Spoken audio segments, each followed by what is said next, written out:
An official good evening to everyone gathered, and thank you for coming out on this can't decide what it wants to be weather kind of a Saturday here in Greater Philadelphia. But we are very thankful to have you present so that we can talk about life. We can talk about growing up and learning and having our hearts broken and put back together, and what it means to come of age in the age that Kevin and I have come of age in this country, where being of color is both a blessing and a liability. And that is the substance of much of what is described in the 13 essays that are included in this brand new book that we will be kind of discussing in and around, because it's really more about making peace with the journey, which I know a lot of us have some difficulty with and cannot necessarily do without, as Bill Shirt says, therapy saves lives. Yes. That's real talk. Yes. And knowing what the challenges are, facing them, and then having the courage to share them in a collection is part of what we are celebrating tonight as we welcome Kevin Powell here to Uncle Bobbie's. Thank you. Thank you. And so I've known Kevin so long, I can't remember how I met him. So, you know, I would like to not have this feel formal, and that's not how we interact with one another. We talk. Yes. And this book is frank conversation, formatted many of the pieces as open letters to people who have been impactful in your life in one way or another. And so 13th book, Yeah. 13 essays. It's crazy. And 13. you know, we have a whole lot of conversation about 13 as it relates to national symbolism. But how did you settle on the way that this would be presented?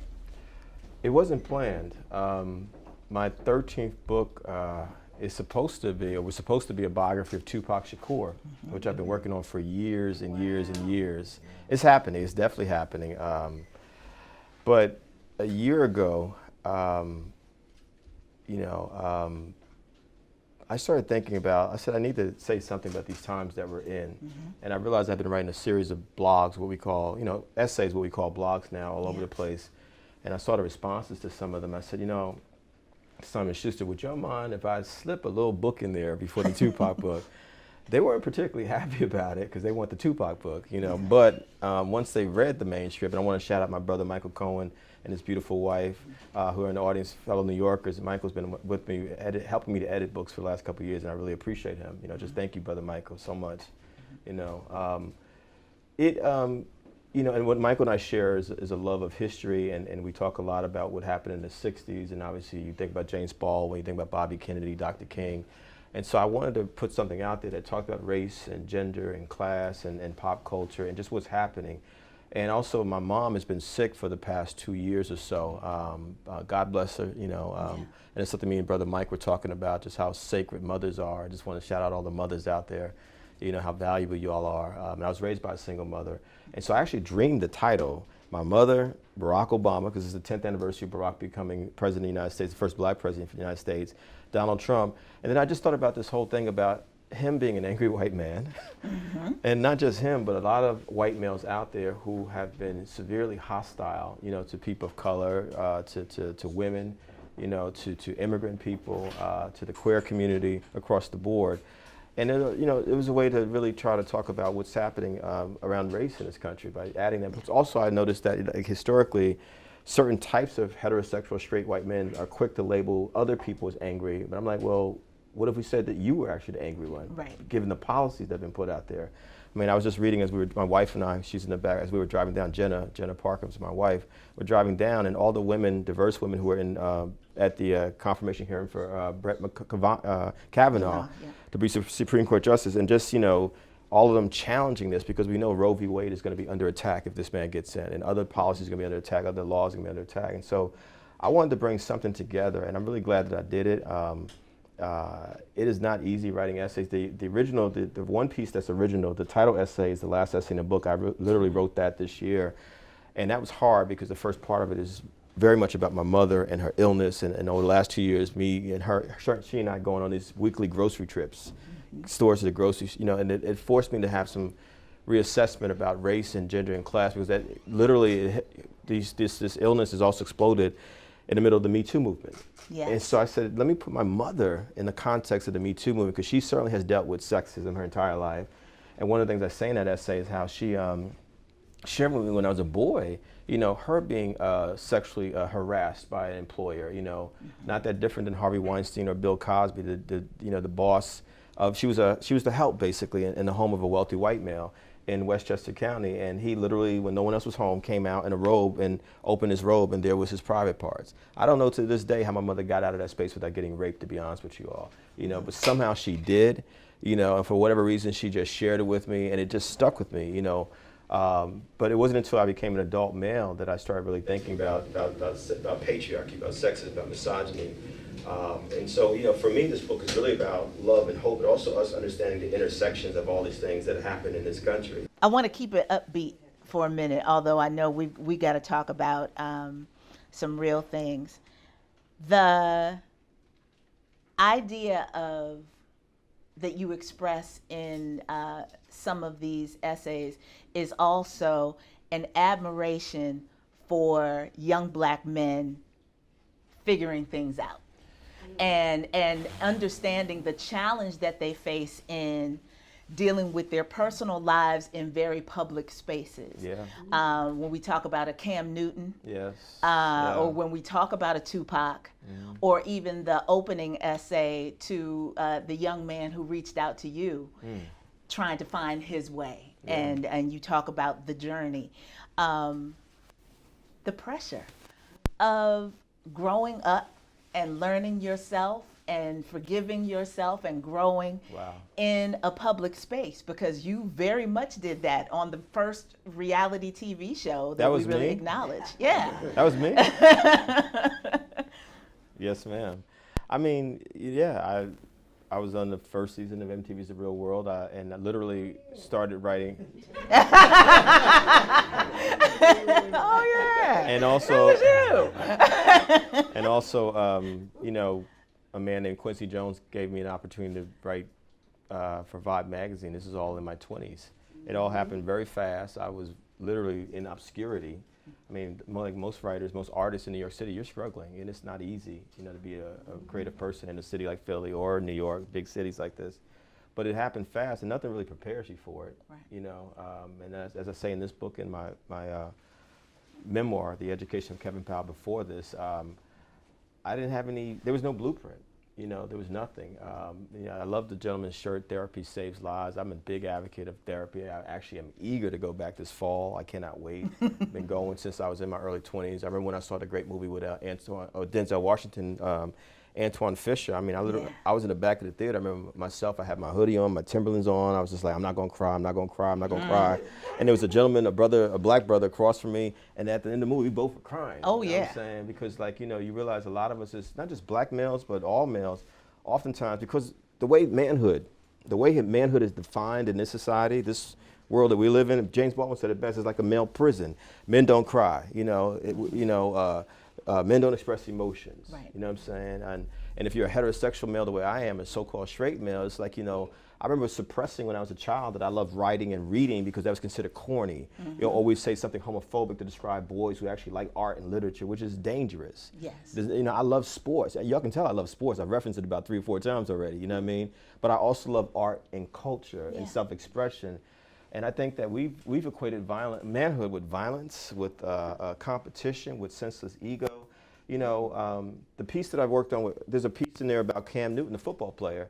I worked on it for about 6 months. I literally followed Cam, Baltimore, when he played a preseason game against the Ravens, training camp in Charlotte, South Carolina, and also in California. And one of the things that became clear to me that I say in the piece is that the people around Cam are not really interested in Cam actually developing as a human being, Right. which is one reason why I love Michael Bennett of the Philadelphia Eagles, why I love Malcolm Jenkins of the Philadelphia Eagles, because you see black male athletes who are not just about football, but they're also about, I want to be a whole human being. If I want to protest racial profiling and police brutality, I'm going to do that. Yeah. You know, which is why I love when Malcolm Jenkins made the media here read the signs. You know, y'all know what I'm talking about. Yes. You know what I mean? Because he's like, y'all keep ignoring who I am as a whole human being. But most of us, unfortunately, no matter who we are as men, don't really have conversations about masculinity, you know, or it becomes toxic manhood. You know, my wife has a show called She, a choreo play that's going to debut off Broadway next summer. And it's about ending violence against women and girls. It's about healing and empowerment. And a lot of men have actually said to me, I can't support it because it ain't got nothing to do with me. Well, if most of the violence that happens against women is at the hands of men, it has everything to do with you. That's right. You know what I'm saying? Which is a fact. 1 out of 4 women and girls in this country, 1 out of 3 on the planet will be the victims of sexual violence at the hands of men or boys, which says to us this is a global problem, how we define manhood. This is not women's problem. Right. This is our problem. Do y'all feel what I'm saying? Yeah. And so that's why even the Jay-Z essay, I have an essay on Jay-Z in there because I wanted to write something about the 444 album, you know, because people kept saying, you know, people were saying all kinds of stuff because, you know, people got caught up in, well, is that what really happened on the video with Solange and Beyonce and Jay-Z? I'm like, maybe, probably, you know what I'm saying? Now that he put it all out there, right. You know what I mean? And Beyonce did Lemonade. But the deeper thing is I see a man in his 40s who's at the apex. I mean, Jay-Z's been around now for over 20 years. Yep. You know what I mean? This is a major icon, not just in hip hop, but globally. He's grappling with definitions of manhood. Yep. Because he realizes if he does not, he's going to lose his wife and his children, which is more important to him than his career. Y'all feel what I'm saying? Yeah. And it takes a really profound kind of shift for a man to do that. So that's what I think about a lot in this book, you know. Mm-hmm. And the weight of that scrutiny, though, for people who have yet to do the work is challenging. Yeah. Because it takes a lot. I mean, you know, there are people who, of course, who will argue that Jay-Z, Solange, and Beyonce have all benefited from taking this very public disagreement and each constructing albums that really begin to, and now, you know, we got a new one and Jay-Z and Beyonce are on tour together. So there is some commercial gain to the work that they are doing, but that they have codified into more material that they are using. And so, but that's what they do. So I don't think that's necessarily anything wrong with that. But there is it brings us to kind of weaving in some more current events. Of course, we have Nike's 30th anniversary campaign, right? And now the reignited conversation around Kaepernick and the protest and what it was all about, and these stupid folks who are cutting swooshes off of their stuff and burning stuff and burning their houses down. But the part of the dialogue that we are having as a community around that is whether people feel Kaepernick can remain authentic when his biggest check is being signed by that kind of global corporation. And so I wonder, you know, like this is something you've lived through. The idea of how you tell your truth, how you stand in your truth, but you also got to eat. Wow. Let me say this because I believe in being brutally honest. 2018 has been one of the worst years of my life. I've had 3 years that I consider horrific. 1988, when I was kicked out of college and my grandmother died. You know, I only know my mother's side, so I only knew my grandmother, my mother's mother. 1996, when I was fired from Vibe magazine after all the cover stories, all the successes, and it was also the year that Tupac Shakur died. I was in Vegas when he died, and I have not been back to Vegas since then because of the trauma of that whole experience.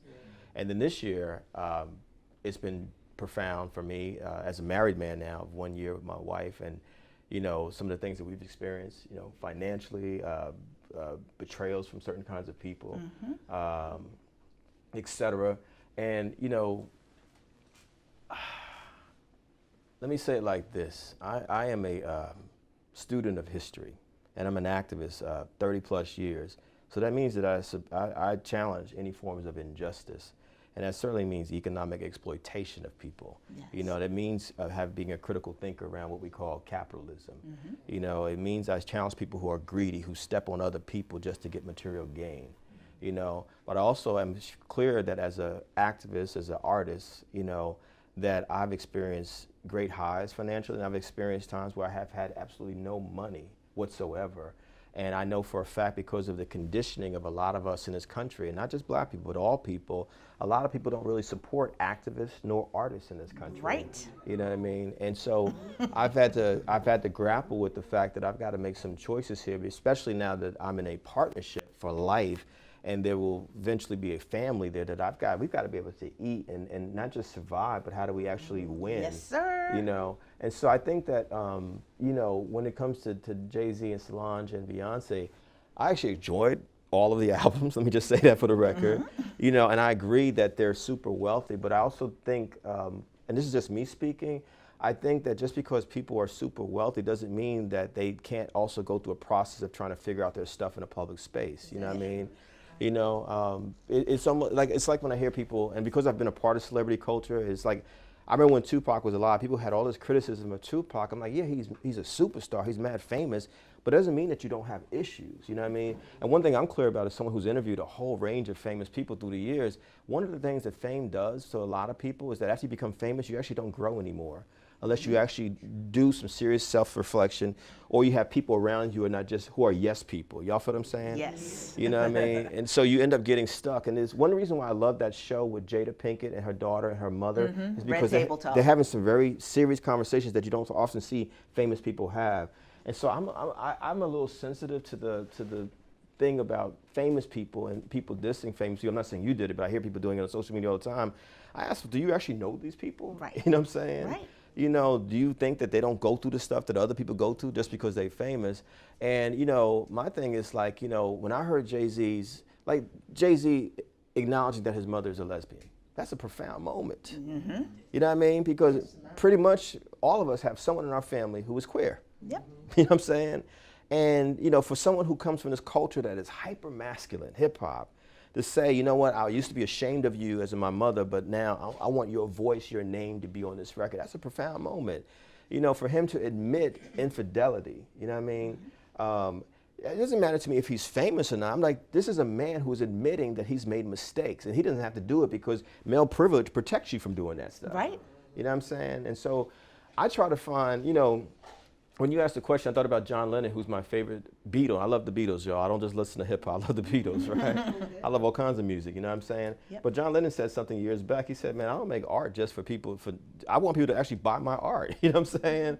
And I want people to buy the books, you know? It's like, I don't, you know, and there was a time, one reason why I keep saying now my 13th book, because there was a time where I went from MTV and Vibe to being so anti-celebrity, and Brother Cohen knows, he's known me through most of this, you know what I'm saying? I didn't want to do media, I don't want to do your show, because I'm like, I like her, you know what I'm saying?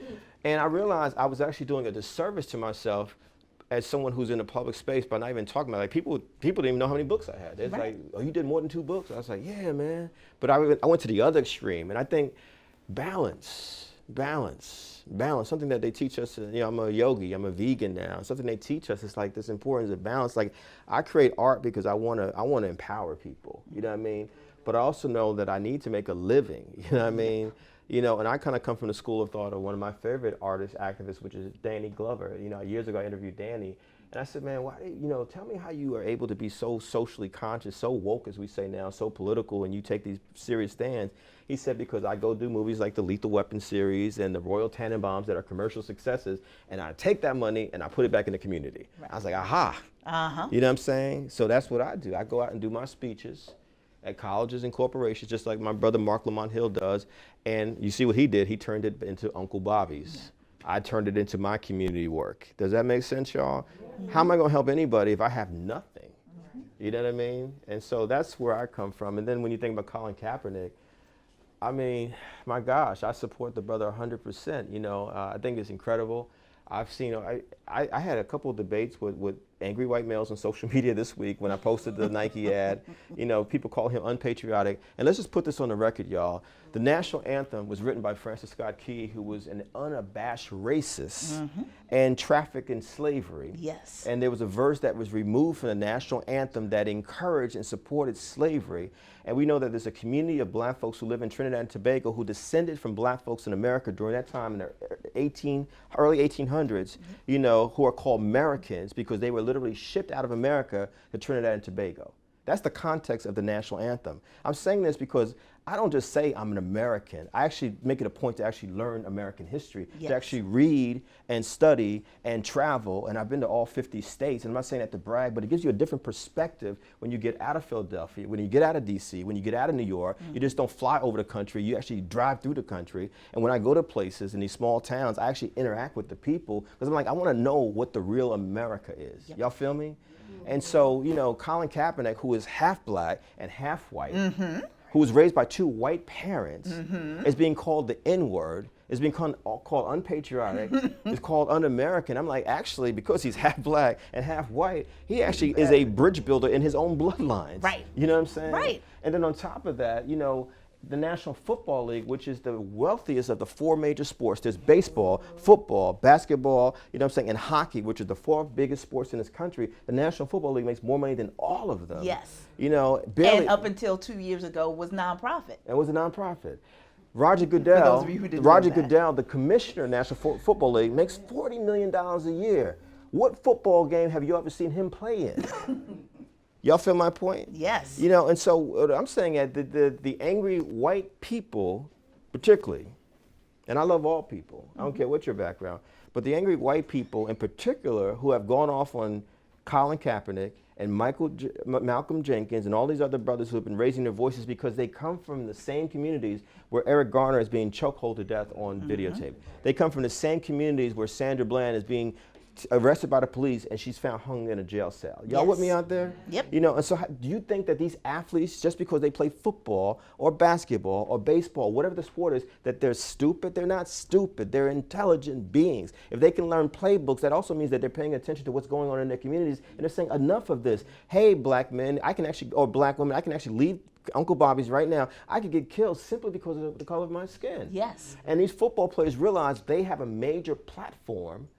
I'm going to use it, which is very American, which is in the tradition of civil disobedience that Ralph Waldo Emerson talked about in the 1800s, that Dr. King talked about in the 1950s and 1960s. It's a continuation of that. This is as American as Muhammad Ali saying the Vietnamese never called me the N-word. Why'd I go fight and kill them when y'all don't even treat me respectfully in America? Are y'all with me out there? Yes. And so I support Colin Kaepernick, and I think that Nike, the first thought I had, to be honest with y'all, I'm glad Colin Kaepernick is being supported by Nike. They should be supporting him because God knows black athletes have made them a fortune. But by the same token, I wish that Nike would stop exploiting workers in countries of color in places in Asia. Right. There needs to be both things happening because we know that they're making shoes very cheaply that they sell over here for $200, $300, $400. And because of the mass culture in our country and the miseducation of many of our young people, we end up killing each other over shoes as people of color here that are being made by people of color very cheaply in another part of the world. So we got to also connect the dots, and this is where the conversation around capitalism comes in. Are y'all with me out there? Yeah.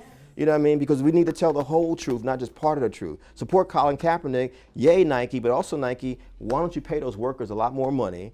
And at the same token, why not hire some people here who actually need some jobs? Right. And have them make some of these sneakers in America. Right.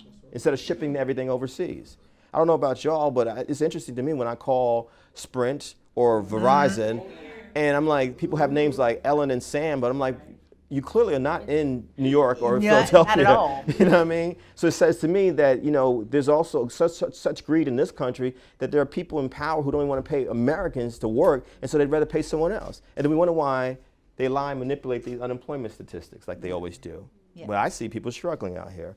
So I think that Colin Kaepernick is a blessing. I think that he has created something that will be talked about for years to come. It'll be in the pantheon of John Carlos and Tommy Smith at the '68 Olympics, Muhammad Ali, Paul Robeson, all these folks who came along, Jackie Robinson, Wilma Rudolph, Serena Williams. Yes. Serena Williams. Yes. You know what I'm saying? Who, if y'all really listening to Serena, she's saying very powerful stuff. You know what I mean? And I think that athletes and athletics and sports and music, represent two spaces where we can actually challenge things if we have the courage to do so. I mean, honestly, you know, I don't necessarily like all the music of Meek Mill, but I love the fact that Meek Mill and Brother Ruben, the co-owner of the Sixers, got people thinking about the prison industrial complex in a different way. Right. And so I don't knock famous people. Now, do I want Kim Kardashian talking about the prison industrial complex? Not per se, you know what I'm saying? But I do realize, wait a minute. What'd you say? People are listening. Right, and she's been successful. They listening. Because we live in a celebrity-obsessed culture, which is more celebrity-obsessed than ever because of social media. Yes. You know what I mean? So as a part B to that, I Yes. want to read to you something that a friend of mine posted on Instagram and talk about consequences and repercussions. Can we also give Stephanie Renée a round of applause? I just need to... I need to say this. When I was real anti doing media, this is one of the few shows anywhere in the country I would do her show on Word. And so please support this sister. She's a dynamic journalist, and I hope y'all realize the treasure that you have here in Philadelphia. Oh, thank you, sir. The post says, it was never about the anthem. It was never about the flag. It was never about the military. It was about Patrick Harmon, 50. It was about Philando Castile, Yes. 32. Yes. It was about Alton Sterling, Yes. 37. Yes. It was about Sandra Bland, 28. That's right. It was about Anthony Hill, 27. That's right. It was about Samuel DuBose, 43. It was about Brendan Glenn, 29. It was about Freddie Gray, 25. It was about Natasha McKenna, 37. It was about Walter Scott, 50. Yes. It was about Christian Taylor, 19. It was about Michael Brown, 18. Wow. It was about Eric Garner, 43. It was about Akai Gurley, 28. I worked on that case, my God. It was about Brooklyn, New Laquan York. McDonald, 17. It was about Tamir Rice, 12. Yeah. It was about Yvette Smith, 47. Wow. It was about Ayanna Monet Stanley Jones, 7. 7. It was about Rakia 7. Boyd, 22. 22. It was about Sharice Francis, 29. It was about Sean Bell, 23. It was about Amadou Diallo, 22. Yeah. It was about due process of the law. It was about justice. Wow. Yeah. Wow. So, just yesterday. Let me tell you something. So when Akai Gurley, it's not one of the more famous cases, but it happened in Brooklyn a couple years ago. I got a call from people asking if I could work on that. 2 police officers just heard something in the stairwell of a housing project in East New York, Brooklyn, just shot into the dark. Akai was with his girlfriend and just murdered Akai. And the lights weren't working properly in the stairwell. Exactly. And, you know, the United States Constitution, and it's never been changed, it's never been edited, said that black folks were 3/5 of a human being. And this was for the purposes of what became known as the Electoral College, because we know American history. And so that southern states could have, you know, a certain kind of representation, since black people who were enslaved actually outnumbered white folks in a lot of southern states, like South Carolina, where the majority of my family's from, well, my entire family's from, the family tree. When you look at the history of America, I mean, I wouldn't sit here, as I say in the book, and say there has not been progress. My mama got an 8th grade education. My grandmother could not read and write. I have 13 books out. I'm very clear that the civil rights movement and other things that happened allowed me to be in this place where I'm at right now. But because I can't just think about myself, I have to think about an entire country and an entire community of people, my people specifically for a second, 40 million of us. It is tragic to me when my wife and I, you know, drove my mother and my aunt to South Carolina just this summer. The conversation that we had to have is, what do we do if we're stopped by the police or by some white racist? You know what I'm saying? And, you know, it's domestic terrorism. We need to call it what it is. It's domestic terrorism when you have to think a certain kind of way if you have a child, boy or girl, or whatever their gender identity, if you are stopped by the police, this is what you have to do. Yep. No other community has to experience that, you know what I mean, to the extent that we do. But I will say this, the same thing is happening when you see the Latinx community being targeted with the immigrant children being separated, which is directly back to slavery. Yep. My wife and I were just in Phoenix, Arizona, where I had to do some speeches last week. After I spoke, a Native American brother, Navajo Nation, Arizona, came up to me. And you know what he said to me? He was stopped by the police, and they wanted to deport him. I said, well, why did they want to deport you? Because they actually thought he was lying about being Native American. And so the level of ignorance and fear and hatred and violence all wrapped together is why people of color in this country continue to live in a state of deep paranoia. You know what I mean? And as much as I value and love this thing here, I had to stop watching all those videos. My wife and I were on a vacation 2 years ago in Connecticut, right around the 4th of July. And we're chilling. I had done a residency at an elite boys school, and they gave us a house. We were like, we'll take that free rent. You know what I'm saying? We good with that. And it happened to be the same week that Philando Castile got killed with his partner and their daughter in the car. The police just shot him in the car, and he's bleeding in front of the wife and the daughter. And it was the same week that the brother got killed in Baton Rouge, Louisiana. And we were Alton Sterling. And a day or two later, Jen and I are driving around Connecticut, not South Carolina, not Georgia, not anywhere in the South, Connecticut. And someone drove by in a pickup truck with a big Confederate flag out in the back of their truck. And that ended our vacation. We said, we got to get out of here. You know what I mean? And my wife did something very profound. She said, I don't even want you to drive right now because these two black men just got killed. You know? And, and so Mary Baraka said it best, y'all. We have to organize. We got to resist. We got to resist. We got to learn our history, but we also got to be involved in our communities on a consistent basis. We got to push back against injustice in all forms. We can't just complain about it. We can't just say, oh, this is never going to change. No, you have to do something. And I'll say this especially to the black males here. I've worked with a lot of people in our communities in New York and around the country. The sisters show up a lot.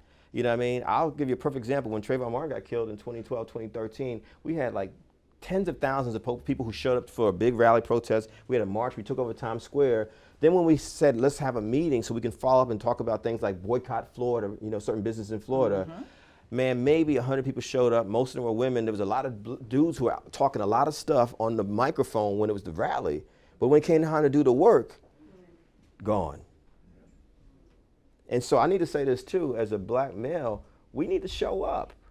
We need to show up on a consistent basis. And I don't want to hear, well, I'm busy, I got work, I got kids. Guess what? I'm busy too. But we have to show up. You know what I mean? We have to show up on a consistent basis. And one reason why it's important to me is because my father never showed up. And so I feel a responsibility to show up. You know what I mean? To show that there are black men out there who actually care about marriage and family and community on a consistent basis. Are y'all with me out there?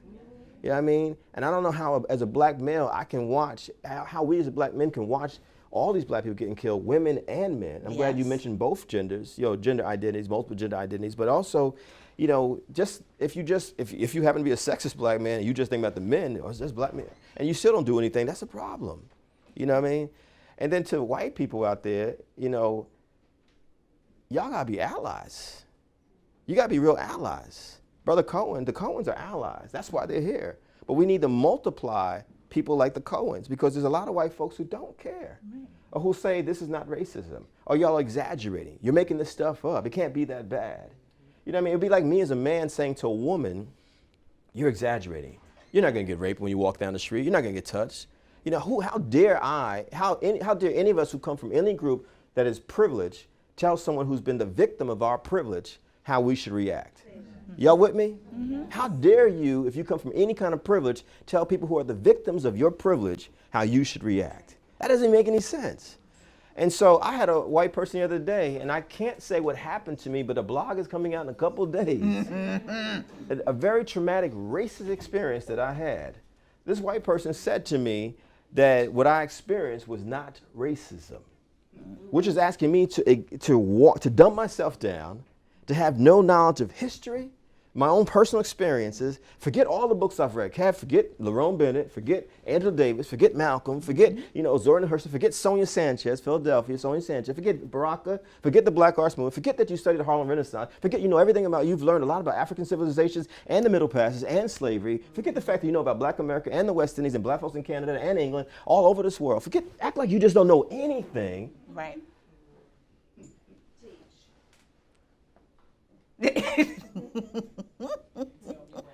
And tell me what I'm feeling. Yeah. Right. You feel what I'm saying? Yes. What tickles me about that and that pause is that was very Obama of you. No, I'm going to respectfully disagree. No, but I'm just saying, for those of you who, kind of watched press conferences or his White House briefings throughout the 8 years of President Obama's tenure, there are times when you could tell he was in the midst of really about to step into the fullness of his black maleness and call somebody stupid or worse, but he would pause and smile. Well, and then kind of gather himself in the midst of that and try and proceed. But the smile is just what tickled me. Well, I got it from Malcolm X because Malcolm is my hero. Yes. Malcolm is my hero. The only reason I say that because there's a section in the last essay in the book. I talk about when I went to, right after President Obama got elected, the first time, 2008, the Teach for America did a gathering of black males at Morehouse College, the historically black male college. And it was about getting more black men to be teachers. And Wendy Kopp, who created Teach for America, a white sister, well-meaning, came up to me after we finished speaking, and she actually said to me, and I say it in the book, that she did not know that there were other black men like Barack Obama out there who were articulate and dynamic. And I'm gonna say that, I say that to say, one, and I know you didn't mean any harm by it, but I'm a real activist. Barack was actually not really an activist at all, a community organizer. That was said to embellish the resume. I've been an activist and organizer for 34 years, and that's not to knock him, but it's to say, hey, there's actually a breadth of black genius out there. Yes. In this room. You know what I mean? And I think what often happens in the case of Wendy Kopp and some folks is that they will elevate one person as if only one person can do it at a time. Right. When there's actually many of us out there who are doing amazing work. Some are known, some are not known. Right. And I think that even we as black folks have got to be careful about that. It's like, it's dangerous because it actually perpetuates, we can put it down. Okay. It actually perpetuates the racism, in my humble opinion. It's like, I look at this year, we've had Spike Lee's Black Klansman, we've had, Ava DuVernay's work, we've had Boots Riley's work, Sorry to Bother You. Yes. We've had Ryan Coogler, who's all of 3132 with the phenomenal film Black Panther. There's a plethora of black filmmakers. Y'all know that in Philadelphia, because some of the greatest filmmakers we've had have come out of the city of Philadelphia. And I just say, let's for me, rather than to say, no, I didn't get that from Barack Obama. I got that from Malcolm X, because if you watch Malcolm's interviews on YouTube, he would pause, and he would smile, because Malcolm had an incredible smile. And the fact that both Barack Obama and I both say, like many black men, that the most important book that we've ever read was the autobiography of Malcolm X, says that Malcolm is the real definition that many of us aspire to. You know what I mean? And so for me, and I'm saying this also as an activist organizer, Malcolm and Martin paid the ultimate price. Yes, they did. And I'm not saying you have to die, but it shed that the level of integrity that they had in their love, even with their contradictions and their shortcomings, but their deep love for the community was profound. And I think since you mentioned Barack Obama, it was historic. I realized how much, we need symbols as black people. I'm real clear about that. Like Serena Williams means something. I remember when Venus Williams, her sister first won her first championship, might have been in Wimbledon years back, right? I remember a whole bunch of us were at the laundromat on a Saturday, you know what I'm saying? Black folks just in Brooklyn just gathered around TV like, yo, Venus gonna win this, son, you know what I'm saying? Because when Venus wins, we win. When Serena wins, we win. When Barack wins, we win. When Michelle wins, we win. Yes. When Jackie Robinson won, we won. When Ali won, we won. When he says I'm the greatest, we are the greatest. Y'all feel what I'm saying? Yeah. You know what I mean? And so, and any people that have been oppressed or marginalized, it could be black people, Latinx people, Asian people. When Crazy Rich Asians did so well at the box office, I mean, it shouldn't take 25 years between the Joy Luck Club in 1993 and then Crazy Rich Asians in 2018, which is a whole nother conversation about racism in Hollywood. But we need symbolic victories. You know, just like Italian people and Jewish people and Polish people, no matter what your identity, you need to see yourself. Yes. You need to see yourself, because if you don't see yourself, you don't think you're valuable. You know what I mean? And so I get why Barack, outside the crooked preacher that my mama have on her wall at home, you know what I'm saying? That's my mama, God bless her, but I'm like, why is this preacher on the wall when he shook us down for so much money back in the day? But it means something that Barack and Michelle and her two daughters, their two daughters are on the wall, because, you know, my mama couldn't have imagined that. She's born in 1943 in South Carolina. Her birth certificate says colored. Y'all feel what I'm saying? Yep. And so that means something, that a Barack Obama could become president of the United States, even if it's a symbolic victory. You know, even if we have to have questions about the political system, which means that he couldn't even do a lot of stuff that he wanted to do, not just for black people, because he was not the black president, he was the president of the United States, but the Republicans had him tied up. And if we're really honest about it, a lot of Democrats don't even have a vision, to be honest about it. You know what I mean? And so I get why we love him.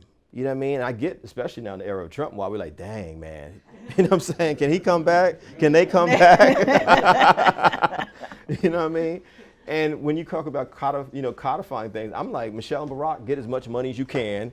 Get those speaking checks, get those book deals, you know what I'm saying? Netflix, all of it. Yeah. You know, but I just think that, wow, you triggered something. Because I just think that when I think back to Wendy Kopp, the thing I say in the book is that here's a woman who created this, a white sister who created Teach for America. It's mostly in communities of color, poor communities of color, you know, and she's working with black males who are boys in those schools.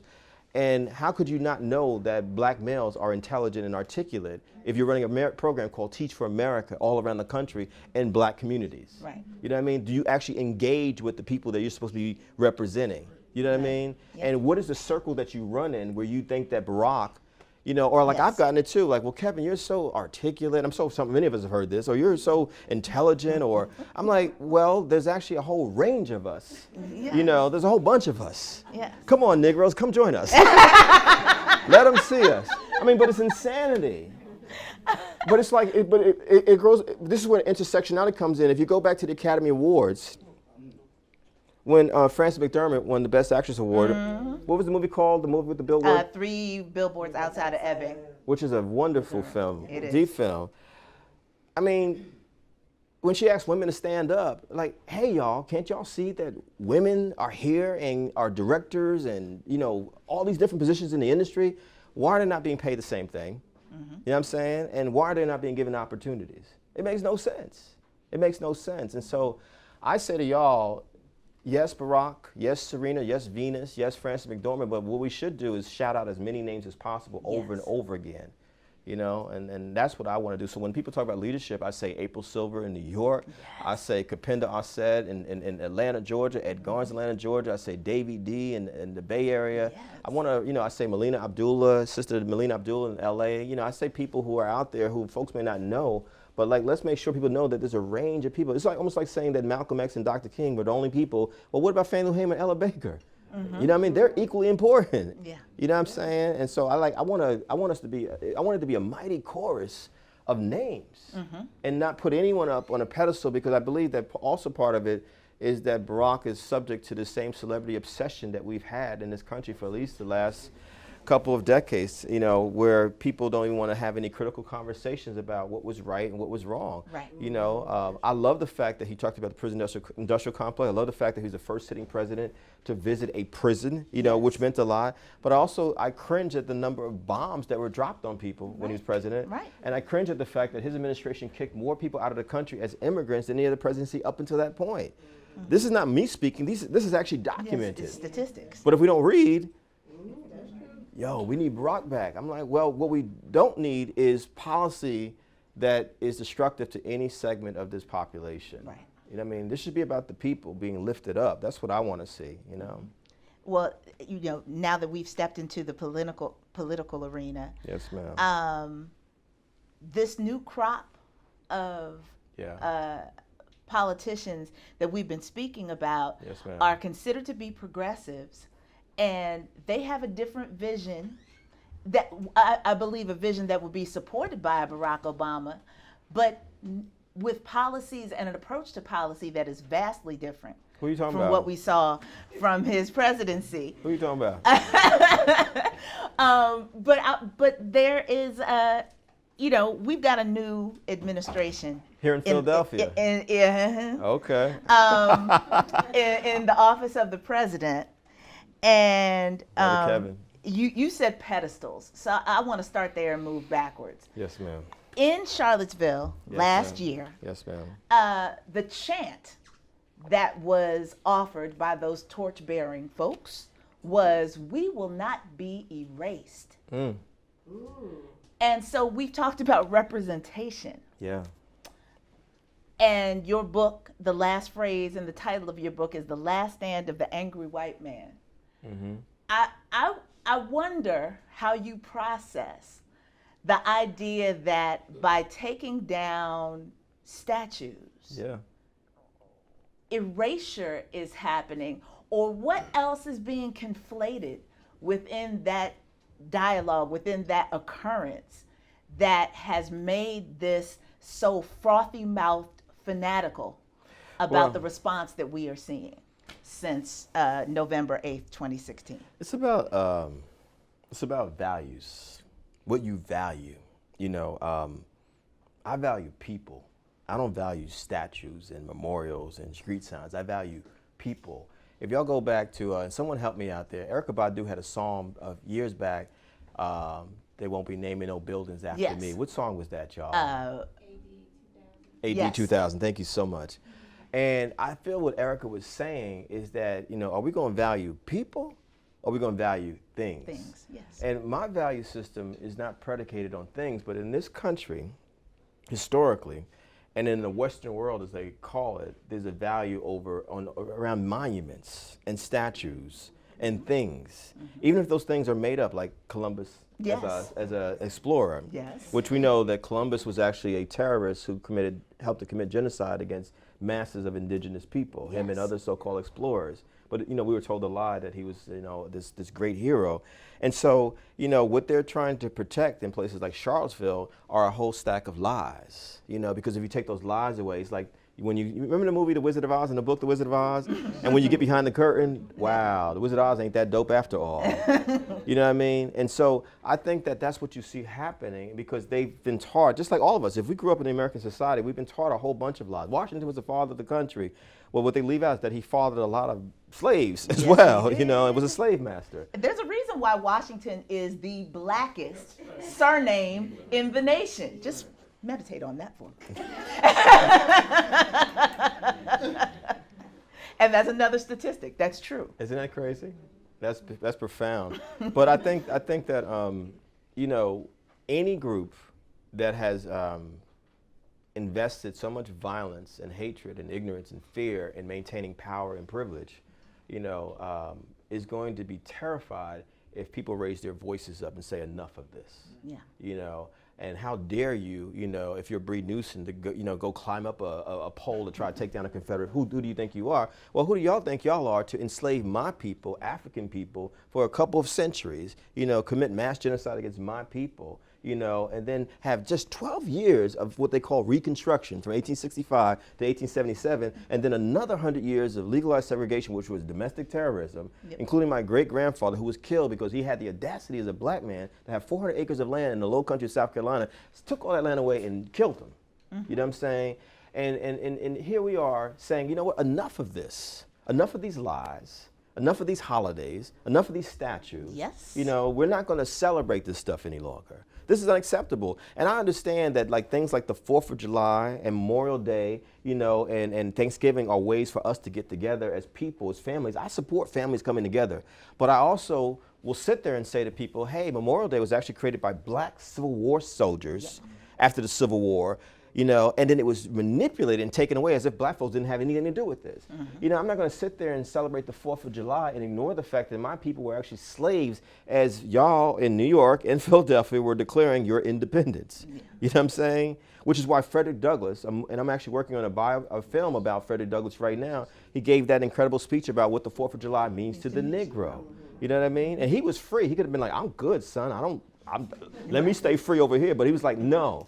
You know what? I need to say something. And the fact that Frederick Douglass said it to a group of white feminist women in the early 1850s was his way of also saying, hey, as I'm supporting you all around women's rights, which he was doing as one of the only men in America of any race in the 1800s to support women's rights, the women's right to vote, etc., those same white sisters were not supporting black people as equals. Yes. This is all documented. And then Thanksgiving, my gosh, what can you say? We're celebrating the slaughter of indigenous people. Yeah. We're celebrating the slaughter of indigenous people. It's plain and simple. You know what I mean? So I just can't sit there and comfortably have turkey. I'm a vegan, so I won't be having turkey, but I'm just saying. Or, just eat and watch football as if nothing ever happened. Yeah. You know what I'm saying? And so people are, what you see happening with white sisters and brothers who are racist to their core is they're upset that women of all races and backgrounds and people of color are saying this has been built on a pack of lies. In my book, I take a lot of time talking about history, and I want to acknowledge one of the people that I love is a Jewish brother named Howard Zinn, who as a young man, a white brother in the 1960s, participated in the civil rights movement. And Howard Zinn realized, man, I'm around these incredible black people. I see all this black genius. I didn't learn any of this. You know what I mean? And Howard Zinn ended up becoming one of our greatest and most important historians during his lifetime. And I tell everybody, probably one of the most important books you could ever read is called The People's History of the United States by Howard Zinn. And here's a white brother who said, I'm not going to write this book from the perspective of monuments and statues and explorers and conquerors.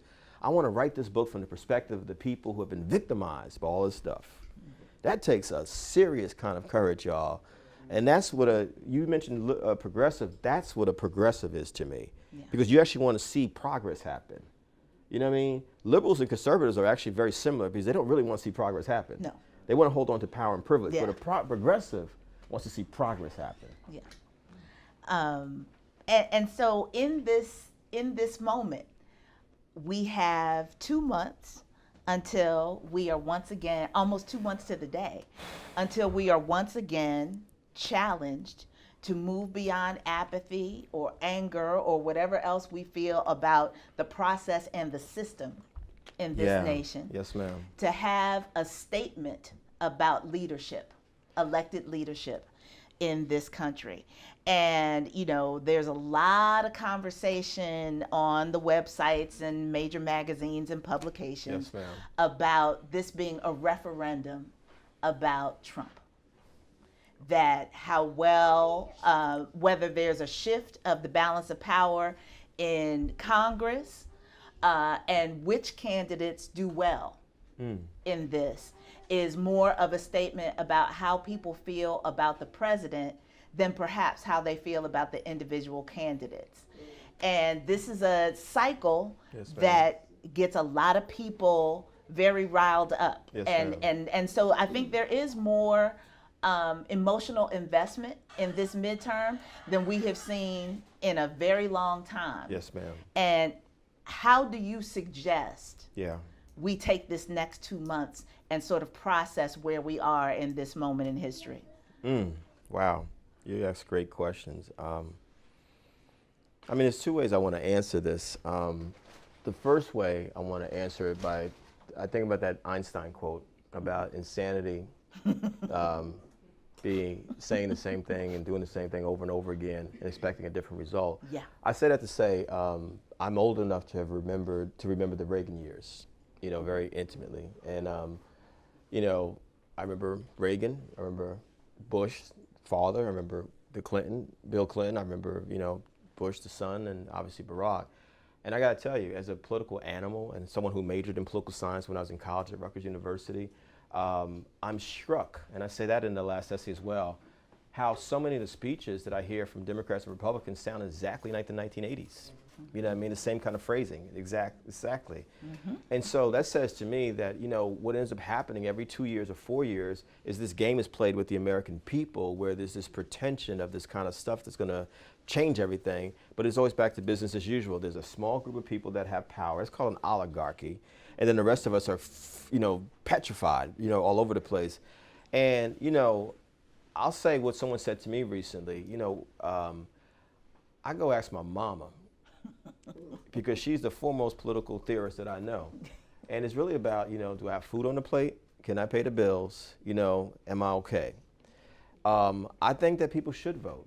You know, I mean, many people in this room know there's a time when your folks did not have the right to vote. If you're a woman, if you're someone who's barely 18, if you happen to be any group of people that didn't have the vote at some time, you know what I'm talking about.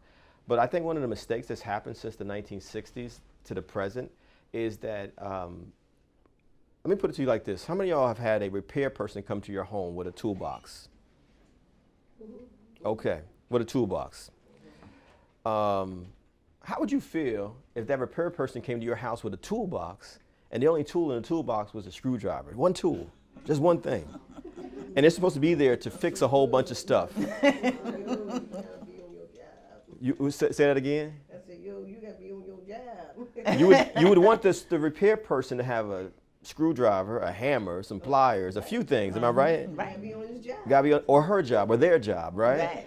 So what I'm saying to you all, with all due respect to people in this room who are citizens, is that I think the first thing is that we have reduced leadership just to voting and the political process. You know what I mean? And I'm saying to you all, that's a huge mistake. I'm even saying that as someone who ran for office in 2008 and 2010, Congress. And I support people who are running for office. I said at the very beginning, I listed names of people that I know that I support. You know what I mean? But one of the things I realize is that a lot of us only show up, and that's not even a lot of us, every 2 years, every 4 years.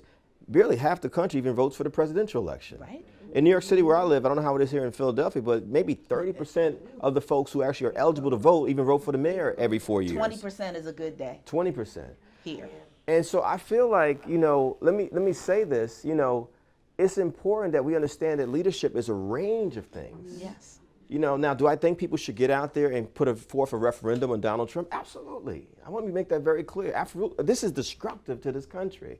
I've never seen it this bad, and I lived through the Reagan years, which was horrific to me. Right. You know what I mean? This is some other level, because the man is insane.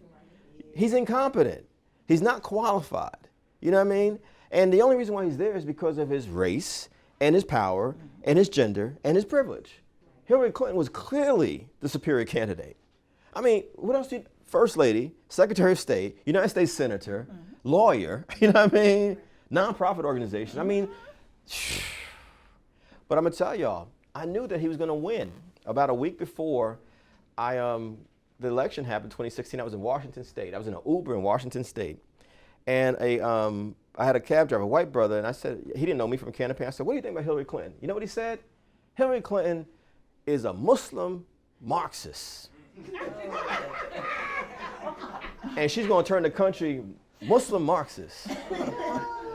And I said, word, that's what's going to happen. That's what's happening out in these streets. Yeah. That's what's going to happen. We're going to be Muslim Marxists.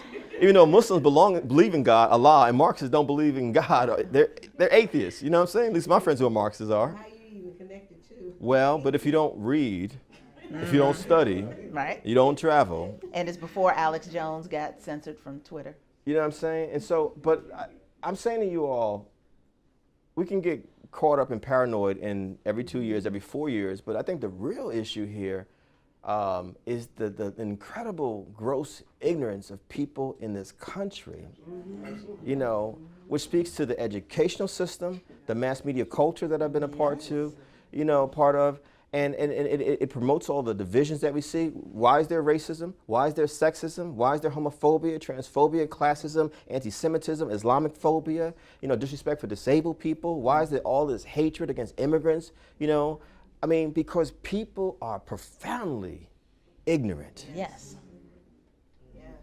And when you're profoundly ignorant, you just fall into your little box. You know what I mean?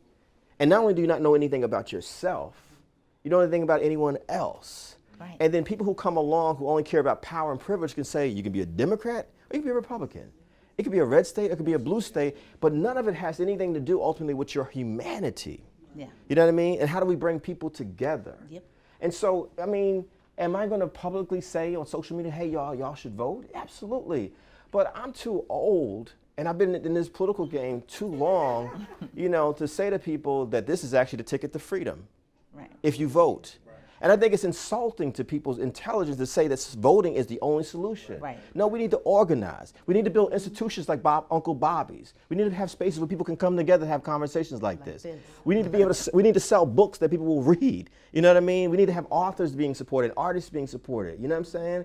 It's like, you know, it's a whole range of things. And for black people specifically for a second, you know, our leadership has been reduced to politicians and preachers, which is dangerous, which is absolutely dangerous. You know, it's like this one-stop shop. The black preacher or the black politician, sometimes the preacher and politician are the same person. Right. And so what I'm getting at is that this is dangerous, you all. It's no danger. It's just as dangerous as Jerry Falwell and the conservative right-wing Christians controlling things around the country. You know what I mean? Why would I want to have, I don't care, and no disrespect to anyone, I've been a Muslim and a Christian in my lifetime, so I respect spirituality. Yes. You know what I mean? But if you're not a well-rounded spiritual person who can articulate about economics and politics and spirituality and religion, and you have a healthy sense of self, but also can relate to people who are different than you, why would I follow you as a leader? Which brings me to the definition of leadership. A real leader changes the conversation. You don't say the same stuff over and over again. Yeah. You know what I mean?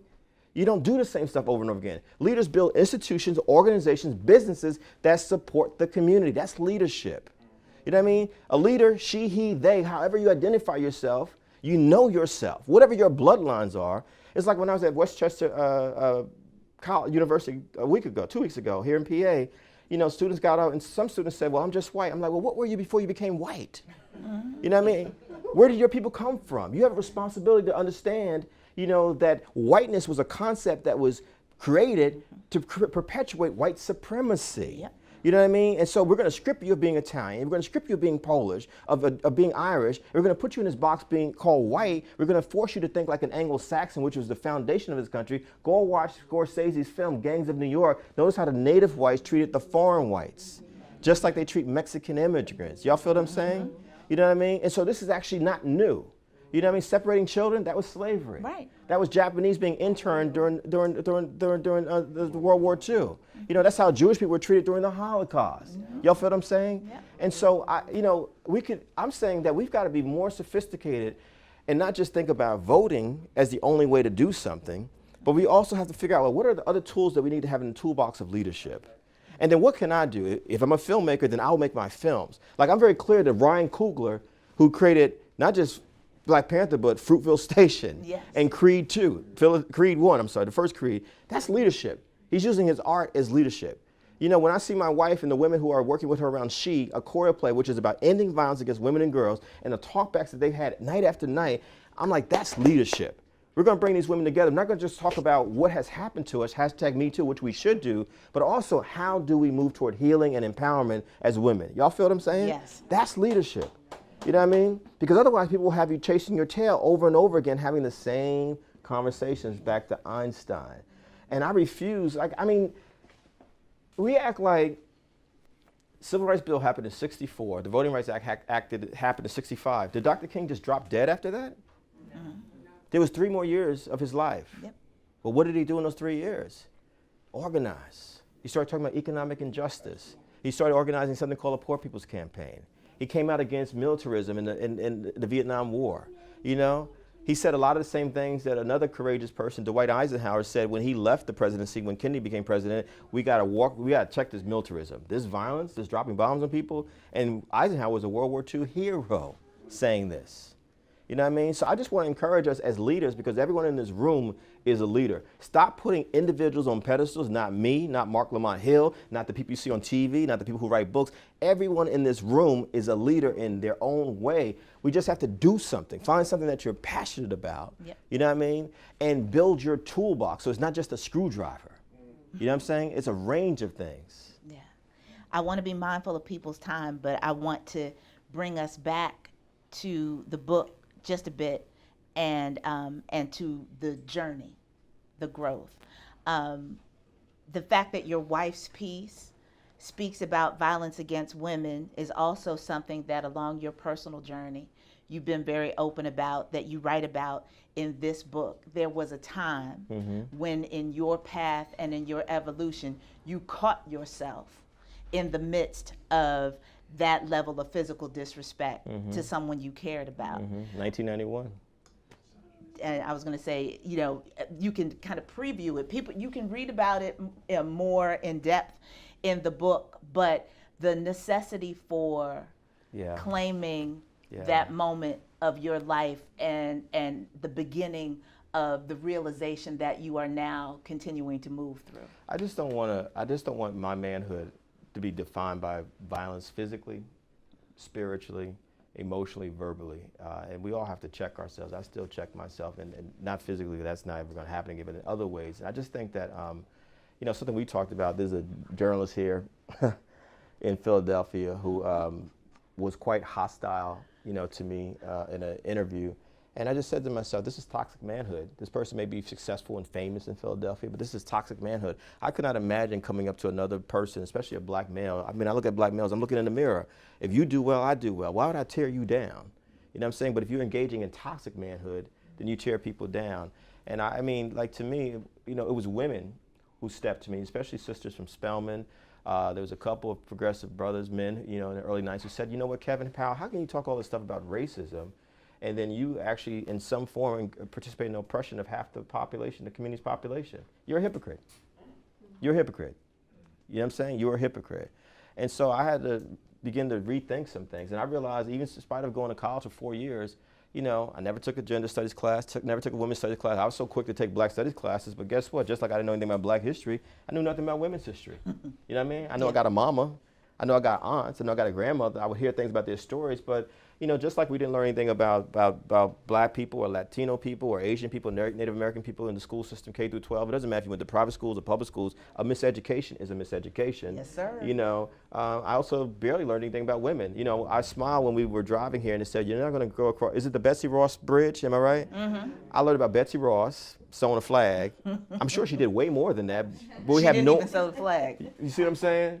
You learn about, you learn vaguely about Helen Keller. You learn vaguely about Rosa Parks not giving up her seat, and that's the totality of the education you get about women. So why wouldn't you go to college, or even if you don't go to college, and not be engaged in behavior that's destructive to women and girls? Right. You know, why would you not participate? Why would you even question rape culture? You know, why would you even question violence?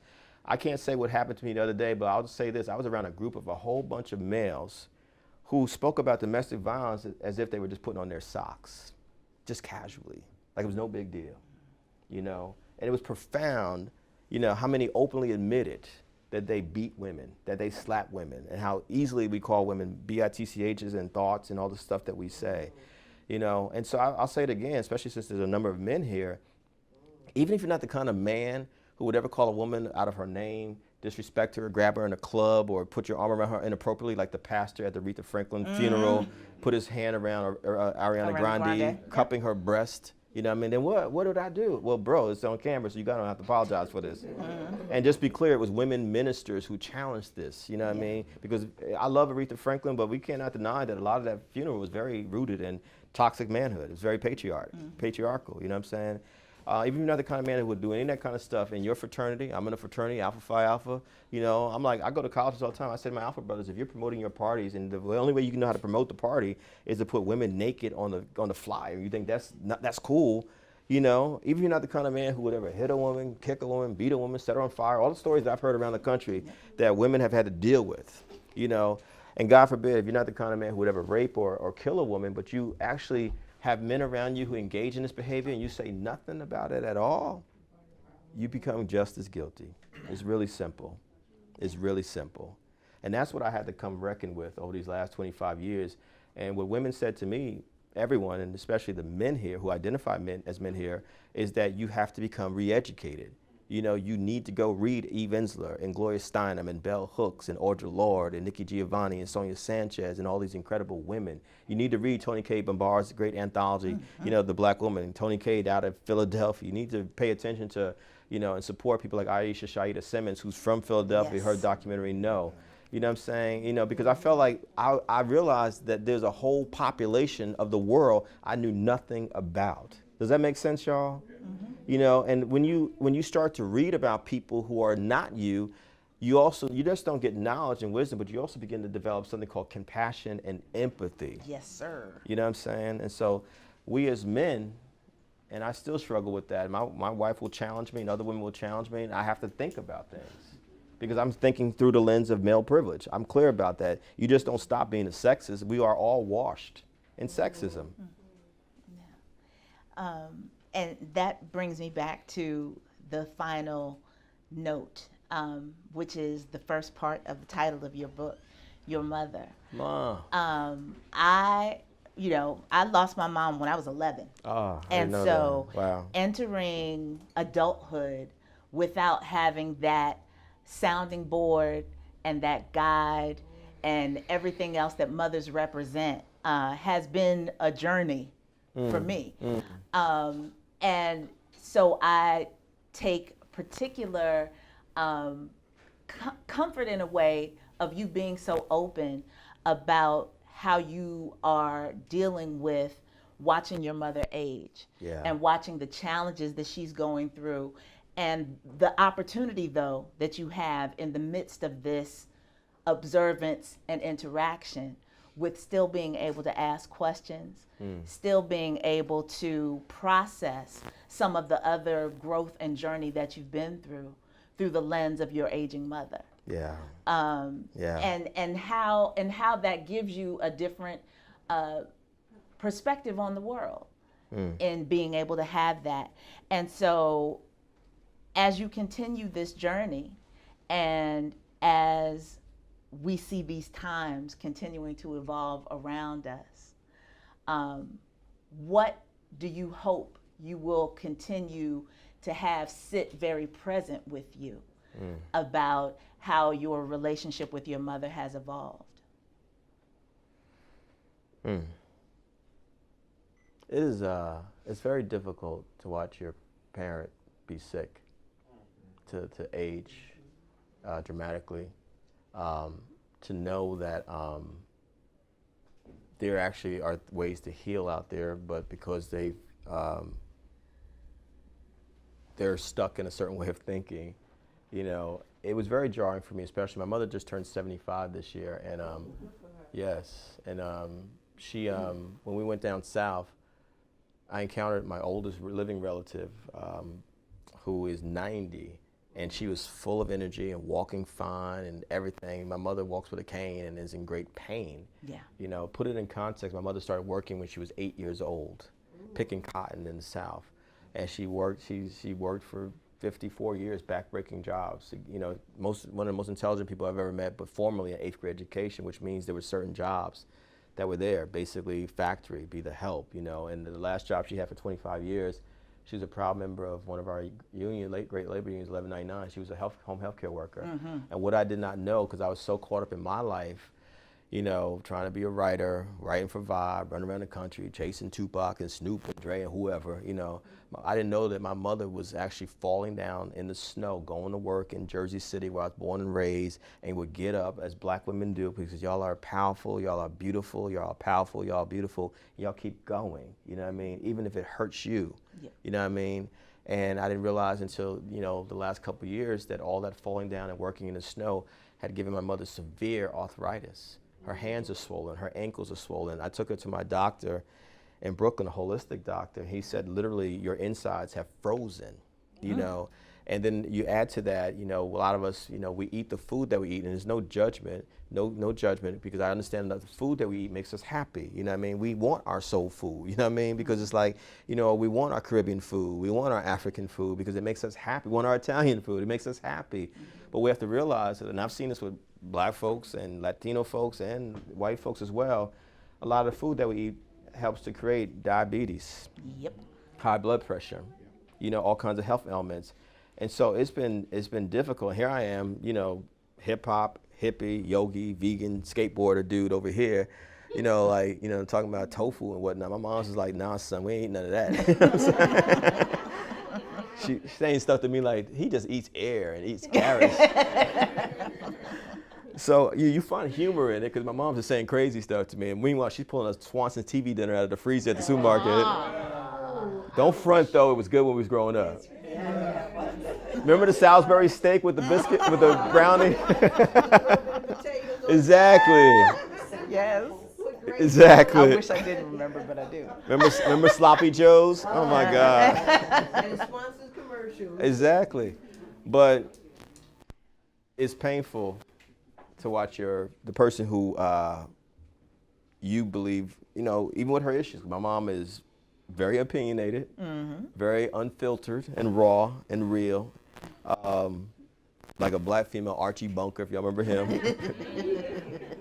You know, she said some crazy stuff about black folks and white folks and all folks all the time, just random stuff. And sometimes I'm like, man, we need to censor this, you know, but you can't censor it, you know what I mean? And so I've learned to see the beauty in all of it. I realized there's beautiful poetry coming out, and Brother Conan tell you, my mother has permeated a lot of my work, you know, because she's an amazing storyteller, and I am who I am. It was my mother who took me to the library when I was 8 years old, and it's the reason why I'm a writer, because she brought me around books. Yes. And she doesn't read any books herself, but she, you know, something in her said, I need to have my son around books.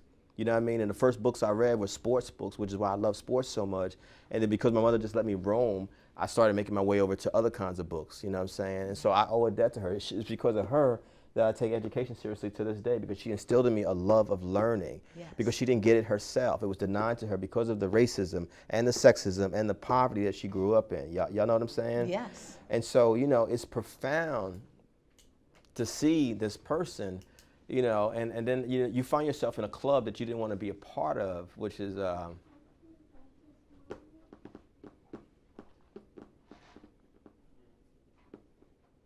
Caretaker Club. Yeah. Yeah. Yeah.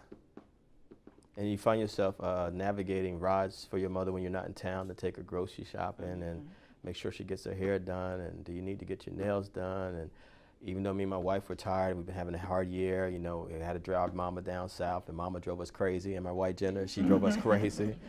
Because it ain't no joke riding in the car with your mama for 12, 13 hours. Well, actually, it was supposed to have been a 12-hour trip that turned into like 21 hours.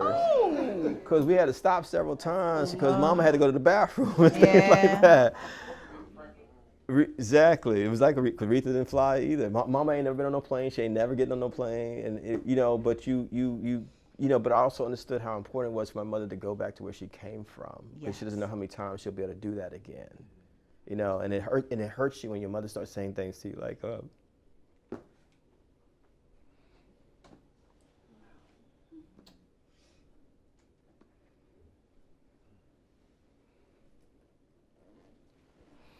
when she says things to you like, Take your time.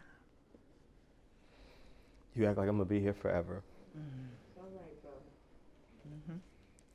And it's like, you know, it's interesting because I'll tell you a funny story. It was so important for me, for my mother to see me. My wife and I got married in June of last year, and the Cohens were there, and it was so important for me to see my mother see me get married, because she used to say, "Boy, you ain't never get married. You can't stay in no relationship. No one gonna marry you." And I was like, "Damn, is it like that?" You know what I'm saying? And right when, am I right, Jenna? Are you still back there? Yeah. Right when we were about to do the I do's, I noticed my mama getting up and going to the bathroom because she had to go to the bathroom. And so she and my Aunt Kathy missed us getting married. And we're at a church, this great church in Manhattan, and we were like up on the thing, the altar. Is it the altar? The altar. Yeah. And we were like, do we stop the wedding? Or do we just get married? We got married, but I was like, and my mother's like, I was there, that's all right. You know what I'm saying?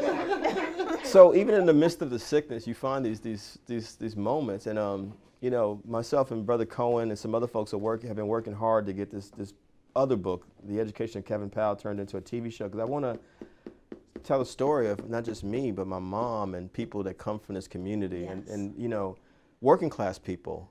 You know what I mean? Working class people. You know what I'm saying? That's important to me, and not in a comedy form. You know, in a drama. In Yeah. drama. You know what I'm saying? So. That's it. And I know we got to sign books and stuff, but thank you for asking that question. Yeah. You know what I mean? Well, you know, we're here, and I'll take a few liberties if you all don't mind, just to say that. Is this for me? Yes. Was I crying? No, I'm kidding. It's all right. Indeed. What's your name? I need you as my therapist. But I'm glad you mentioned the television show and working towards that. The Yes. fact that we immediately know that the biography of Tupac is coming. Yes. I promise. As a new project. Yes. But we need storytellers. Yeah. Yeah. We talk about representation, and that, of course, is important. Yeah. Who we see on the screen and feeling that we are valued because we see ourselves in these spaces. Yeah. But there are so many stories to tell. Everyone in this room has multiple stories inside of you about the elders in your family, Yes. about you, about your children, Yeah. that we need to hear consistently. And so I want to say thank you on behalf of everyone Thank who's you. here to hear from you, to you. know that the fact that you have already placed yourself in the role of storyteller and are sharing your personal stories and the encounters Thank you. that you have had with us is crucially important to our development and sustaining us as a society, as a humanity. Thank you. And so keep doing what you do. We can't have no questions. Sure. Hi, my name is Brenda Janier, and I live in G-Town.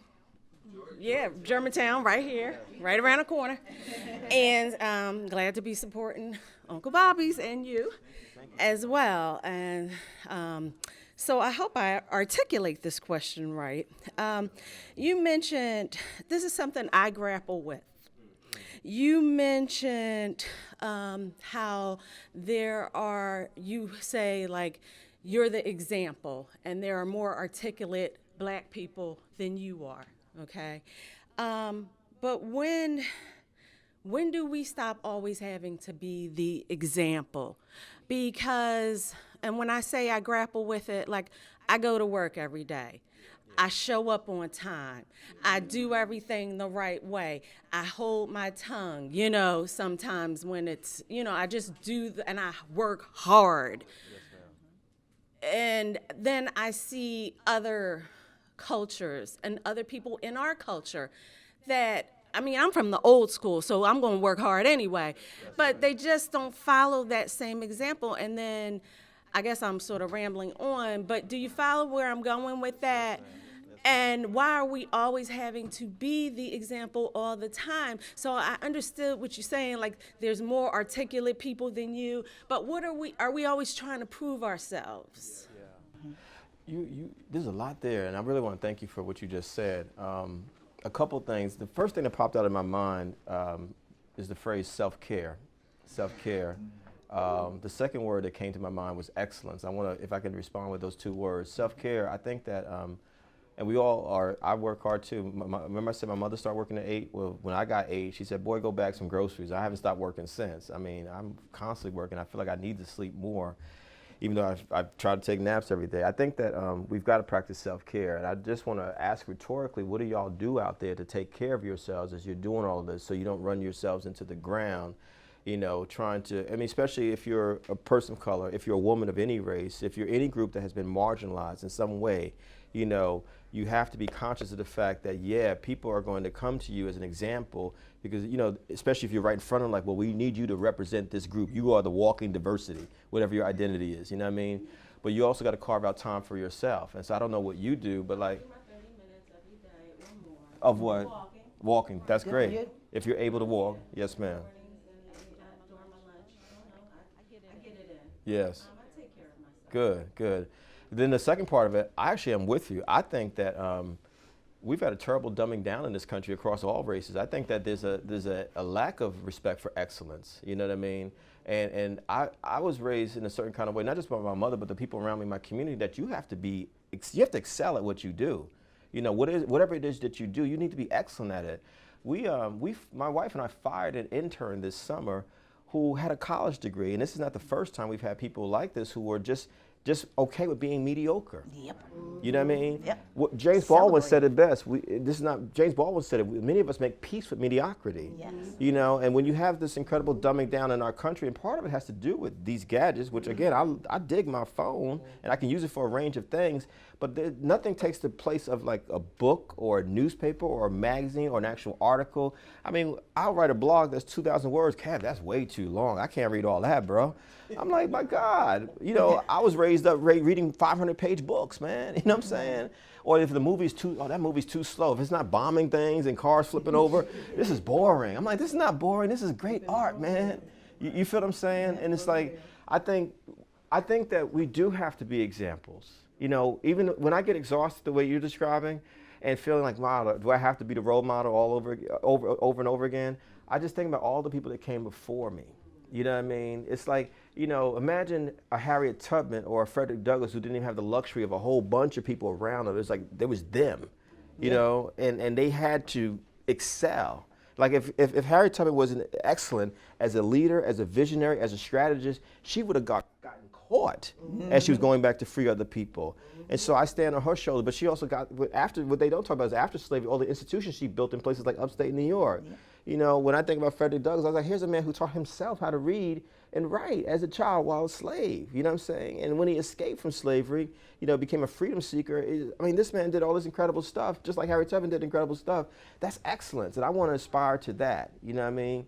And I do think that our communities need those examples. I do believe that, you know, even when it's exhausting. And that's why I also think it's important when you feel tired or I feel tired, I'm like, well, y'all need to check out this person over here. You know, and I see my sister Rochelle Payne right next to you. You know, when I was with was it 2 or 3 years ago, I was with the say the name of your organization so folks will. The National Black Public Relations Society. I mean, I know black publicists, but when I went to that conference, I was like, these folks are dynamic. And there's a whole bunch of folks, you know what I mean?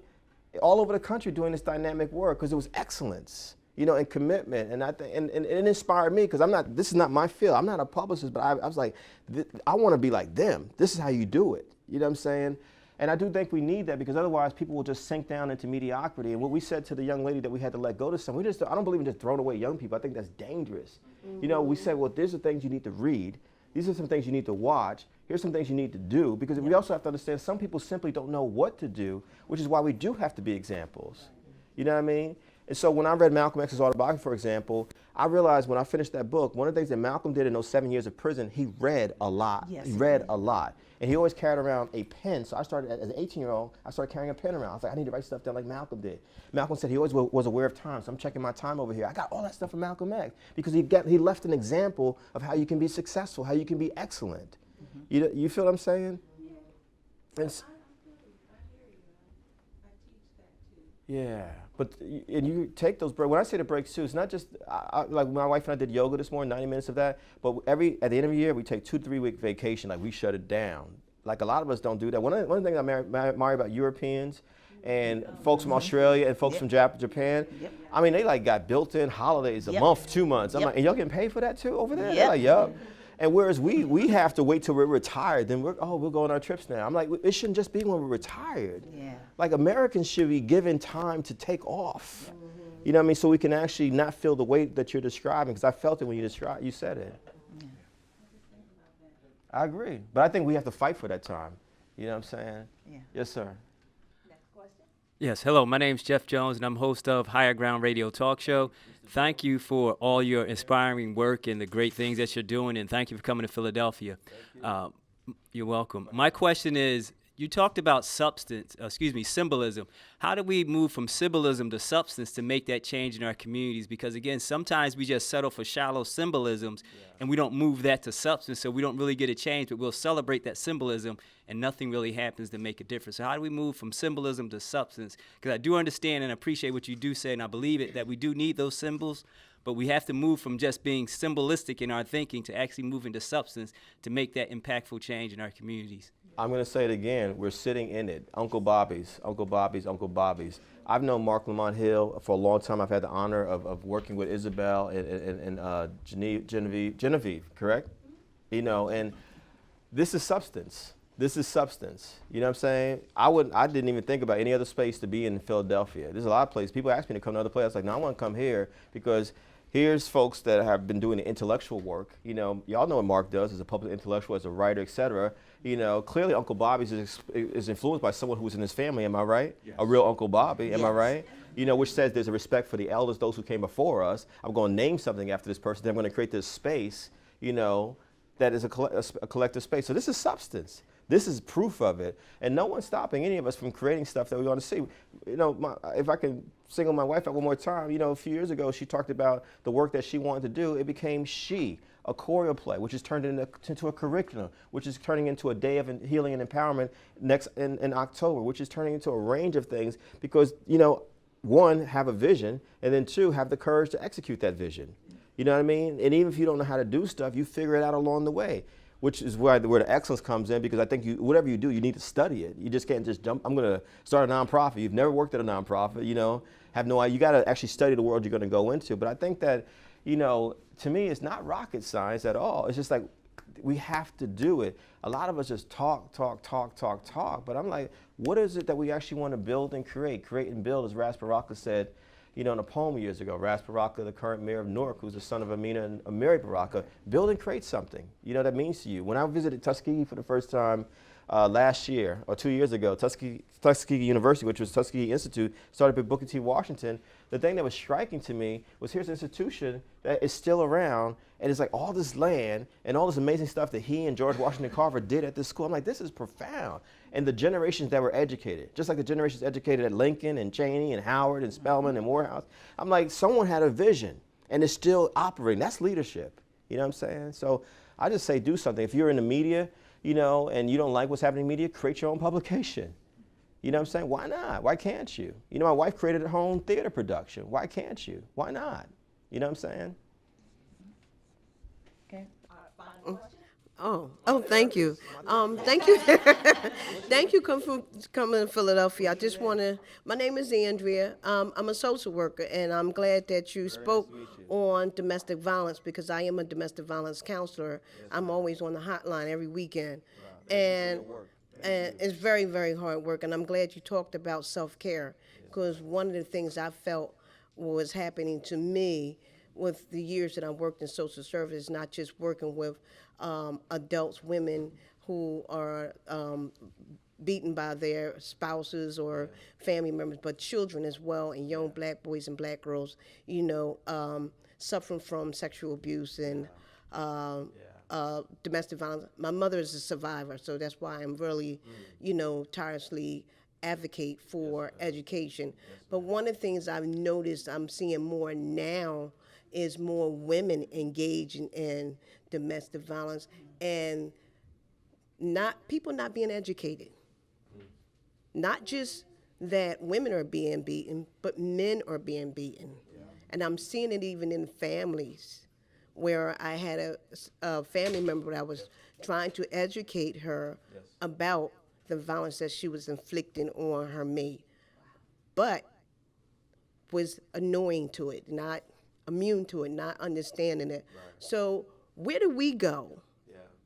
Where do you think we go with this violence that is happening in our society and with a president who has a mentality that is okay? Yeah. Well, I think again, Americans need to be honest about a few things. The country started violently when settlers came over here and committed genocide against indigenous people, First Nation people who we call Indians, Native Americans. So there's violence from the very beginning. The violence continued when African people were kidnapped from Africa and brought here as slaves. I mean, slavery was violence, period. All of it is a violent institution. And you know, how women have historically been treated in this country, violence. How immigrants have been treated in this country, often violence. You know, the most popular sport in America is football, which is something I grew up loving, but I have to admit now that it is brutally violent. Yeah. You know what I mean? Yep. I just read today about another football player, former football player, who just committed suicide because of the concussion that he got from this violent sport called football and the mental health issues he had. you know. And so I think that the violence, the mass shootings in this country, you know, I brace myself every 2 weeks or so for some mass shooting to happen. Right. We have over 300 million people in this country. We have over 300 million guns in this country. Since Bobbie Kennedy and Dr. King were killed in 1968, at least 1 million people have been killed by guns in this country. That's the size of a city or a nation in some cases. And so, you know, the way we talk to each other is violent. You know, the way many of us treat each other is violent. As we were driving here, I read about how Cardi B attacked Nicki Minaj. You know what I'm saying? Violence. You know, violence. And so, you know, I mean, it's everywhere. I've been violent in my lifetime. I talked about it in this book. She just talked about it. You know what I'm saying? And I grapple with even how I talk about people in these times. Like, I mean, it's you know, H. Rap Brown said famously back in the 60s that violence was as natural as apple pie for a lot of us. And I think that until we really start to be, I'll give you an example. I went to Ireland for the first time about 4 or 5 years ago. I was hanging out with an Irish brother who was a journalist, and we were just kicking it. And I said, man, I was in Dublin. Dublin's a big city like Philadelphia. And I said, you know, bro, I just need to ask, like, y'all got guns up in this piece? You know what I'm saying? He said, man, barely, you know. And I said, well, does anyone get killed? He said, well, he had to think for a second. He said, well, maybe about 4 or 5 years ago, someone got stabbed. I said, one person? He's like, yeah, one person. Just let that marinate for a second. You know what I mean? And that doesn't mean that the Irish or any other people are not, you know, but I think that we have taken it to a whole nother level in America. You know what I mean? When you have a history of people being hung from trees, chokehold to death, you know, vigilantes like George Zimmerman killing Trayvon Martin, you know, while we've been sitting here, there have been women in this country who have been raped while we've been sitting here. While we've been sitting here, there have been women in this country who have been raped. There are queer, transgender people who have been killed or attacked, you know, in this country because of who they are. Y'all feel what I'm saying? You know, and so it's become okay for us to just to participate in violence. And so I'm not surprised, you know. You know, one of the things that I loved when my wife and I met, we met in a healing space. We met in a yoga class, and we were both very honest. She goes to therapy. She's been to therapy. I've been to therapy. You know what I mean? We immediately, our relationship was about how do we heal? How do we heal? And if we make mistakes, how do we go forward, you know? And I think that that's part of the issue for us, y'all, is that if we, you know, we're always going to be violent if we don't figure out any other ways to deal with it. I want to deal with peace. I want to deal with love. I want to deal with nonviolence. I want to deal with conflict resolution, and I also want to deal with energy. Something my wife has been working with a lot, like, you know, what kind of energy are you putting out there? You know, we've been around people who are very negative the last couple of days. And then we were in a space today of such peace and kindness and generosity. Y'all know what I'm saying? Like, what's wrong with being kind? Yeah. You know, Jenna, my wife. I just want to add to what you were saying because Yo, I'll look back like, who is she? I just want to add to what he was saying because, you know, the world that we perpetuate violence, it's rooted in that. But it's also, like he was talking about healing, I mean, the reason all of the domestic violence is expanding and all of the sexual violence, you know, it's our country's rooted in it and it's been expanding, but it's because of, like, we've all been traumatized in some way. And whether that is coming from slavery, whether it's coming from Holocaust, whether it's coming from, you know, Native American genocide, like, it's all through our history, and then it continues in, you know, larger ways and then in microaggressions. So we all are dealing with this trauma on a daily basis and in a larger sense. And if we don't confront the trauma or actually admit that we're all traumatized in some way, I feel like that, one, we have to admit to ourselves, and two, it's all about, like, that love thing that we were talking about. And that's why we both go to yoga, because it was like we're rebuilding ourselves and, like, rebuilding our self-love. And the reason there's so much violence, I feel like it comes from a factor of a lack of love, and that's for each other and then for ourselves. And then in terms of, like, in terms of, like, sexual violence or domestic violence, I mean, the abuse, it becomes like, you know, we need to love our full self and embody our full self. And I feel like we live in a country that is very repressed.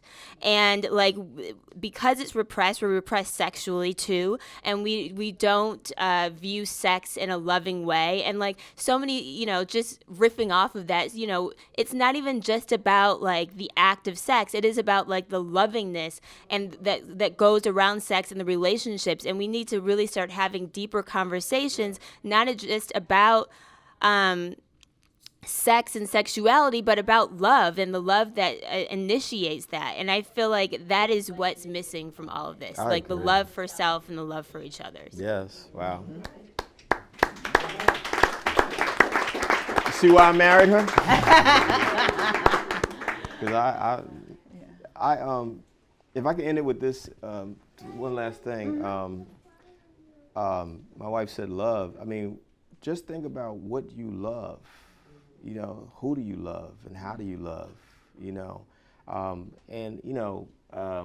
had a white brother send me an email the other day because it was an excerpt of my book it's on the Huffington Post, and the white brother was going off. He said that I was disrespecting Barack Obama and that I was lumping all white folks together, which clearly he missed the point of the book. Yeah. You know what I mean? Because and I love all people.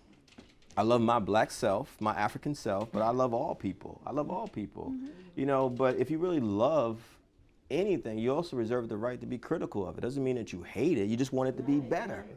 You know what I'm saying? And I think that's the point of all of this. It's like, do we want to get better? Do we want to get well? You know, and I think that's got to be rooted in love. And I used to think that Dr. King and Baldwin were very corny when I was younger intellectually. Like, why are they talking about love so much? But I actually realized love is the answer. Mm-hmm. The problem is most of us don't actually practice love. Yep. You know, even when people say tolerance, I don't even like the word tolerance anymore. I don't want to be tolerated. I want to be respected. Yep. I'd like to be loved. You know what I'm saying? I mean, what's wrong with that? So, thank you. We love you. I love y'all.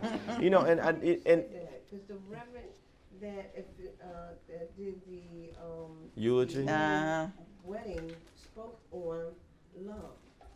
Oh, which wedding? The royal wedding. Yes, the royal wedding. Did. That was a great speech. He spoke on love. They should have had him at Aretha Franklin's funeral. I can't remember the phrase, but he was talking about love, and when the world loved, how the universe would come. Yes. Together, how yes. the universe would come together. I agree. And I thought it was very unique and powerful that he said that, you know, because no one was thinking of love the way he was putting it, and I was like, wow, he's bringing these two people together and union, but he's talking about world love. Yeah. But I mean, it was powerful because, I mean, you know, love is love. You know, you had a white brother and a biracial sister who identifies, you know, as biracial, coming together, and so they already represent diversity in this world. Mm-hmm. And then, you know, the white brother is the son of Princess Diana, who's loved all over the world. Yeah. You know, and in her own lifetime made an effort to bring different types of people together. Mm-hmm. You know what I mean? And was dating a man of color when she died. Yeah. You know what I'm saying? You know, and it's like, I don't want to live in a world that's filled with hate. You know, I don't want to be a part of this. You know what I'm saying? And it's like, you know, you were talking about images earlier and all that kind of stuff. We also have to question what we're digesting, you know, and it's not just black folks or Latino folks. It's like, or Asian folks, all of us, you know. I read somewhere that since the Godfather movie 1 and 2, there have been 7,000 films or TV shows that have depicted Italian Americans as mafia, which reinforces that, like, it's almost like most of us don't even think of Italian Americans as anything else. Right. You feel what I'm saying?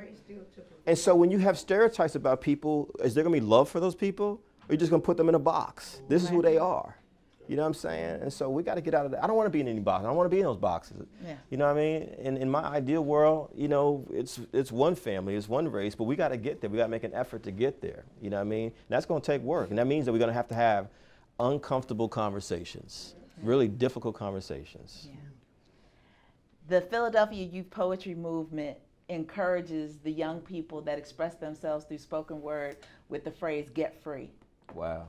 And that is a very strong component of the very first essay that appears in this book. And so we are concluding this moment of sharing so that you can open yourself up to more of what Kevin shares in the book and get it signed.